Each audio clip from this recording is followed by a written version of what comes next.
परमजीत सिंह पंजवार, उसको लाहौर में आज मोटरसाइकिल पर आए दो बदमाशों ने पॉइंट ब्लैंक रेंज से गोली मारी है। इंडियन रॉ ने एक यहाँ पे खालिस्तान लीडर को जो मारा है, सरदार इनको परमजीत सिंह पंजवार, जिनको मलिक सरदार सिंह के नाम से जाना जाता था। भारत के ये जितने मोस्ट वांटेड टेररिस्ट हैं वो पाकिस्तान में क्या कर रहे हैं? या हमारा जीना हराम हो गया है, बाहर निकल नहीं सकते, 2 मिनट मोबाइल पे बात नहीं कर सकते, एक सीधी गोली, जवानों की लाशें, जवान बच्चियों के साथ बेहरमती के सलूक, कपड़े फाड़े जा रहे हैं यार इस शहर के अंदर। आज की दुनिया में सफारती अहमियत उनकी होती है मैडम शेख जो मुआशी तौर पर मजबूत हों। उस मुल्क की इज्जत क्या जो भिखारी हो। अपनी मुआशी हालत देख लें, कभी कोई मुल्क रह गया हो जिससे हमने कर्जा ना लिया हो। FATF की फाइलों से अभी निकले हुए ज़्यादा दिन नहीं गए, अब लगता है कि वापस ये FATF में शामिल होने के लिए जा रहे हैं। और उम्मीद करते हैं कि ये एक दिन ऐसी भी खबर आए कि क्लिफ्टन टाउन के अंदर भी कोई शख्स को अज्ञात लोग आके मार जाए। हुआ ये है कि एक फ्लाइट, पाकिस्तान की फ्लाइट जो कि इंडिया की एयर स्पेस में तकरीबन मेरा ख्याल है 10 मिनट तक वहां पर रही है। मैडम शेख उनके ये भी हम कहाँ बिलावल भुट्टो और दुख की बात है कि विजय शंकर ने जब या जय शंकर ने जब उन सर्विस शुरू की थी तो बिलावल पैदा भी नहीं हुए थे। आप किस लिए भीख मांग रहे हो? मैं कह रहा हूं 5,000 अरब डॉलर के मालिक हो आप इस तरफ आइए, भीख मांगने की क्या जरूरत है? पहले एक भिखारी था, भिखारियों की बारात चल रही है पूरे दुनिया में। भट्टी साहब, आप किस हद तक ठीक समझते हैं या तनकीद करेंगे जिस तरह से बिलावल साहब ने जाके पाकिस्तान का मुकदमा रखा है SCO के प्लेटफॉर्म के ऊपर? मैडम शेख, आपके सवाल 3 चीज़ों पर मुश्तमिल है सवाल। पहला कि हमारी सफारती पॉलिसी या हिकमत अमली। तो मैडम शेख कोई आप मुझे बता दीजिए कि हमारी कोई सफारती सतह है, हमारी कोई सफारती हिकमत अमली है, हमारी कोई सफारती पॉलिसी है, हमारी कोई सफारती हैसियत है दुनिया में? आलमी सतह पर अपनी तन्हाई देख लीजिए, कदम पर आलमी सतह पर अपनी जग हंसाई देख लीजिए। आज की दुनिया में सफारती अहमियत उनकी होती है मैडम शेख जो मुआशी तौर पर मजबूत हों। उस मुल्क की इज्जत क्या जो भिखारी हो। अपनी मुआशी हालत देख लें, कभी कोई मुल्क रह गया हो जिससे हमने कर्जा ना लिया हो, कोई इदारा रह गया हो जिसके हम दरवाजे पर ना बैठे हों। बाकी सारे छोड़ें, IMF के हवाले से आप देख लें कि आप कितने सफारती तौर पर मजबूत हैं और दुनिया में आपकी क्या अहमियत हैसियत है।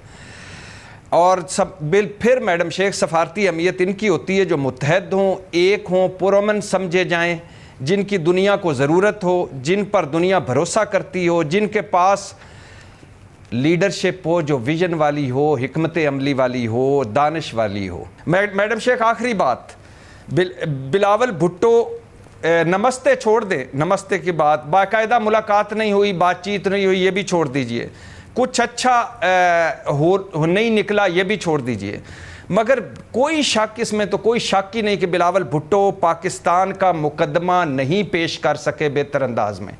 बिलावल भुट्टो मकबूजा कश्मीर का मुकदमा बेहतर अंदाज में नहीं पेश कर सके। तैयारी माठी थी, अच्छा। सफारतकारी माठी थी, और जहां वो जो बिलावल भुट्टो पाकिस्तान में नजर आते हैं और जिस तरह की तकरीरें और जिस तरह का कॉन्फिडेंस नजर आता है वो वहां 0/0 था। खालिस्तानी टेररिस्ट जिसे हम कहेंगे, जिसका नाम है परमजीत सिंह पंजवार, उसको लाहौर में आज मोटरसाइकिल पर आए दो बदमाशों ने पॉइंट ब्लैंक रेंज से गोली मारी है। और उसके साथ हालांकि गनमैन भी थे। सुनने में आ रहा है कि उन दोनों की भी मौत हो गई है, लेकिन बड़ी खबर यही है कि खालिस्तानी आतंकवादी परमजीत सिंह पंजवार जो है वो लाहौर में मारा गया है। तो चूंकि कनेक्शन इसका इंडिया से है और बहुत कुछ है, इसके बैकग्राउंड में भी बहुत कुछ है। पिछले 6 महीने में खालिस्तान मूवमेंट और खालिस्तान से जुड़े कई बड़े आतंकी, मोस्ट वांटेड आतंकी, इनकी भी मरने की खबरें आई हैं अलग अलग देशों में। मैं इसको मानता हूं कि ये कहीं ना कहीं इसका जो लिंक है वो इंडियन एजेंसी से जुड़ा हो सकता है। ऑब्वियसली मेरे पास ऐसी कोई जानकारी नहीं है, लेकिन मुझे इसको मानने में कोई डाउट नहीं है, क्योंकि जैसा आपने ओपनिंग में बताया कि कई सारे आतंकवादी अननोन गनमैन द्वारा मारे गए in recent past. In fact Islamabad में भी 2 इस्लामिक आतंकवादी मारे गए जो कि कश्मीर से ताल्लुक रखते थे, और अब ये एक मारा गया, उससे पहले एक और मारा गया था मेरे ख्याल से, वो भी लाहौर की जेल या कहीं पे वो कहीं मारा गया था, मतलब तो बहरहाल तो ये इंटरेस्टिंग है, और इससे ये लगता है कि कहीं ना कहीं some agencies are at work, और ये चीज की खुशी इसलिए थोड़ी सी ज्यादा होती है क्योंकि अगर हम रॉ की बात करें तो रॉ का जो पाकिस्तान डेस्क था ये आई.के. गुजराल ने बंद कर दिया था। अच्छा। और आई.के. गुजराल ने बंद कर दिया था, और सुनने में तो ये भी आता है कि मनमोहन सिंह की सरकार ने भी उस पर कुछ ज्यादा दिलचस्पी नहीं दिखाई थी। इनफैक्ट मनमोहन सिंह की सरकार ने तो वो एक बहुत ही जबरदस्त हमारा एक ऑर्गेनाइजेशन था TSD, जिसका काम ही यही था कि पाकिस्तान के अंदर इस तरीके के टारगेट को न्यूट्रलाइज किया जाए। तो मनमोहन सिंह सरकार ने वो TSD को ही न्यूट्रलाइज कर दिया। तो ये कहा जाए कि पिछले 7-8 साल के अंदर इसका रिवाइवल हुआ है, और आई थिंक ये एक बहुत अच्छी बात है, और उम्मीद करते हैं कि ऐसे और सारे टारगेट जो एंटी इंडिया टारगेट्स हैं उनको भी न्यूट्रलाइज किया जाएगा। और रॉ का जो ये ऑपरेशन था वो दिन दहाड़े लाहौर के अंदर हुआ, लेकिन लाहौर में अगर आप देखा जाए इस वक्त तो ये लोग जो है इनको जो जिम्मेदारी दी गई है ये उन लोगों को भी नहीं संभाल सकते। तो ये सियासत क्या करेंगे, क्योंकि इनकी तमाम तर जो तवज्जो है वो सियासत की तरफ है, ठीक है। और इस सियासत की वजह से ये जो बात कर रहे हैं उसकी वजह से इनकी तवज्जो जो इनके असल काम है उनकी तरफ नहीं है। इंडियन रॉ ऑपरेशन करिए लाहौर के अंदर, और लूसी सो रहा है, और लूसी के साथ बरगड़े मुजाहिद साहब भी सो रहे हैं, ठीक है। बरगड़े राशिद नसीर भी सो रहा है, उसका तो कल अगला कच्चा छट्टा जो है वो भी खुलने जा रहा है, वो कल आपको बताएंगे। आसिम मुनीर ने नए अहकामात फौज के अंदर जारी किए हैं, वो कल आपको जरूर हम बताने जाएंगे।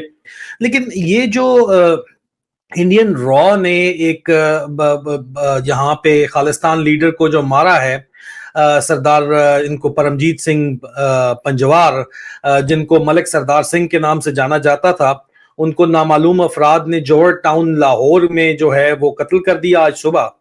और परमजीत सिंह पंजवार जो है वो खालिस्तान का एक जो सेपरेटिस्ट ग्रुप है वो लीड करते थे और इंडिया में वांटेड थे।